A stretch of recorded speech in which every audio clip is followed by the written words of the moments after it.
There is nothing that will satisfy viewers more than me just dissing this film. For the people associated with it, as most people cannot create a segregation between who they are off camera and what they're creating on camera. Sometimes it's important to create an objective viewpoint of something just being sweet and sincere. This is that movie. I'm not going to diss it just for the sake of it.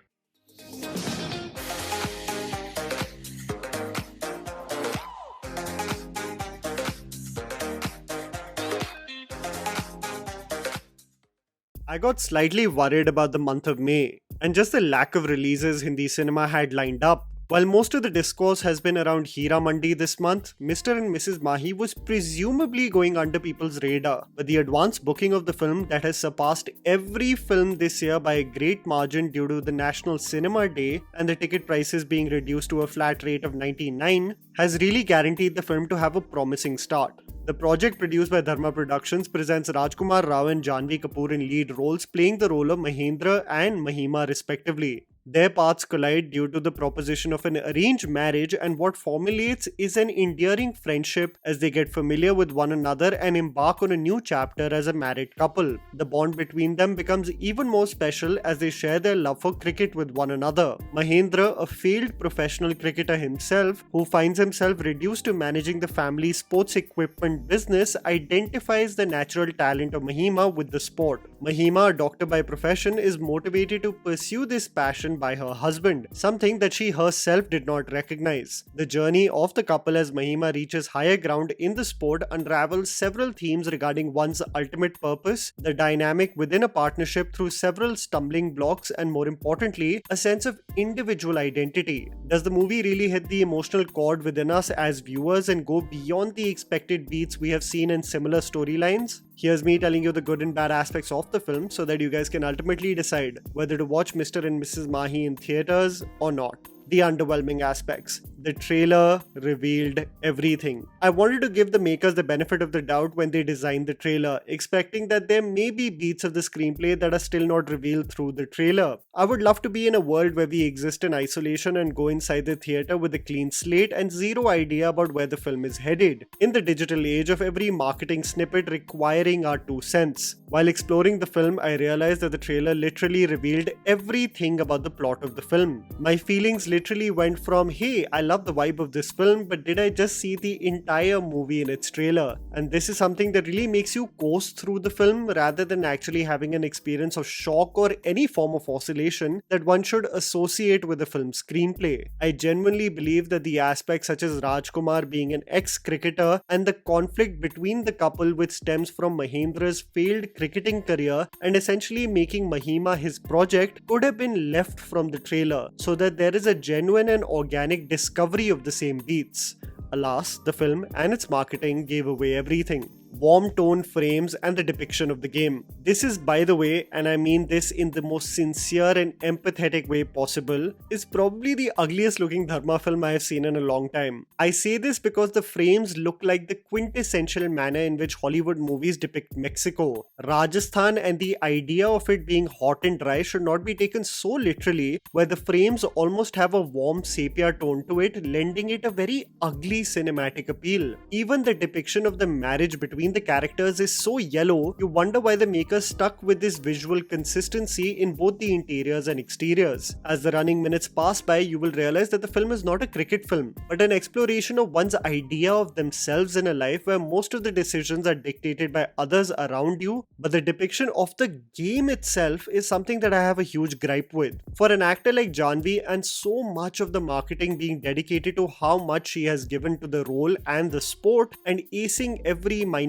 detail, the sport is inundated with quick cutaways and unnecessary close-ups. The act of bowling, the ball pitching, the stroke executed by the batter, and the ultimate result in the boundary are all separate shots that provide a very abrupt experience in watching the sport. This is in sharp contrast to a recently released movie like Maidan that choreographed the gameplay so well that the viewer actually felt every new development of the game. The portions where Janhvi is playing at a state level deserved a better depiction that allows the viewer to be on the edge of their seat, versus feeling as if they are just watching a compilation of shots practiced by an actor almost done in isolation. The good. The music. I absolutely have fallen in love with the album formulated by various artists for this film. I would assume me raging on the news that a movie is remaking the iconic portion of Shava Shava, because I don't think that beautiful transition of SRK trying to serenade Kajol can ever be recreated.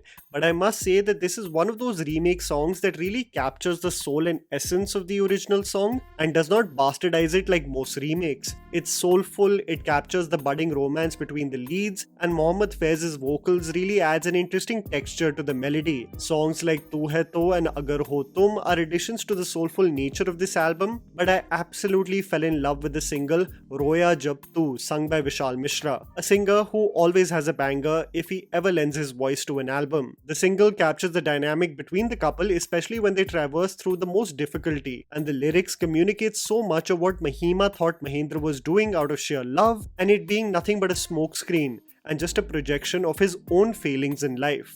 The album is truly beautiful.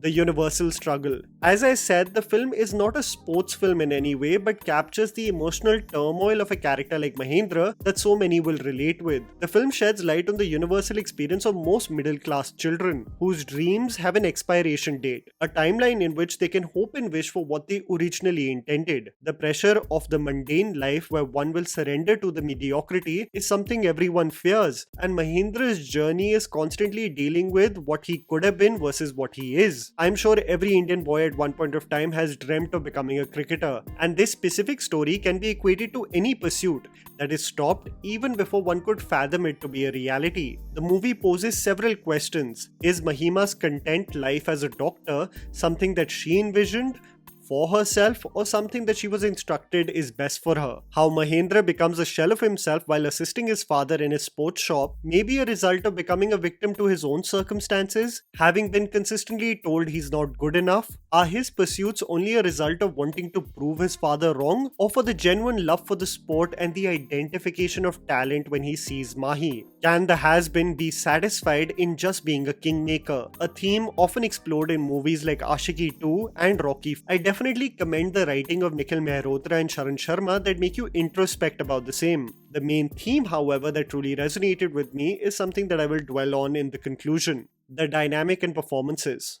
The criticism that Janhvi Kapoor often gets is that her performance benefits from the cushioning she gets from other capable actors that she surrounds herself with. If you see a movie like Gunjan Saxena and sharing screen space with Pankaj Tripathi, Millie and sharing so many scenes with Manoj Pava, and in this case a capable actor like Rajkummar Rao playing her romantic interest, the film actually explores a lot of the internal conflict of Raj and the impact it has on Mahima's life. In turn, a lot of the screen time is dedicated towards Mahendra, but in moments where Janhvi as a performer is compelled to be emotionally vulnerable or confront her husband, she shines with flying colors. Even regarding her delivery that is often criticized, she brings a great sensitivity to a character who is dealing with the shocking revelation that her husband's efforts are not as selfless as she presumed. Many people are criticizing Rajkumar's performance, and I actually beg to differ from those who think that he wasn't convincing, because Mahendra is a tricky character to play. He is mediocre, whiny, unlikable, constantly distracted, and deeply insecure, and this often leads you to dismiss him as a loser. You have empathy for him for the lack of love he receives, but his projection towards Mahima enrages you. I, however, feel Raj executed the same brilliantly, of playing this deeply underconfident human who has a new lease of life as he meets the girl of his dreams, who puts a smile on his face, who makes him feel the journey of this thing called life is worth it. A dynamic that hits a spark due to cricket, but that becomes a deep friendship as the film progresses. Raj breaking down organically on how thankfully he feels for Mahi's entry in his life, or Mahima being taken aback by him standing by his side when confronting her parents, accounts for great scenes and for a dynamic that really works holistically. It is, however, the confrontation scene where both the actors shine, where one has to come to terms with themselves, and this is where I feel the film does a splendid job in making Mahendra realize his actions and the detrimental impact it has on his wife. There is nothing worse than when you feel bad about your own personal victories in a romantic relationship, where one feels compelled to cater to the moods of those who you thought would be the most ecstatic. It's these awkward but so real moments that make Mr. and Mrs. Mahi more than just a cricket movie, but a couple traversing through the good, bad, and the ugly while dealing with their own sense of self. Is it exceptional and inspiring like Jersey? I don't think so. I will not go that far. It has a predictable nature in its screenplay, but it does have a sincerity and sweetness that makes it a compelling watch for the theaters this weekend. And that was the video, guys. Write down in the comments below what you thought about Mr. and Mrs. Mahi. Please don't forget to follow me on Instagram. The handle's right in front of you. Follow me at JammyPants4. Also, please support us by smashing the like button and subscribing to our channel for weekly content ahead. Thank you for watching.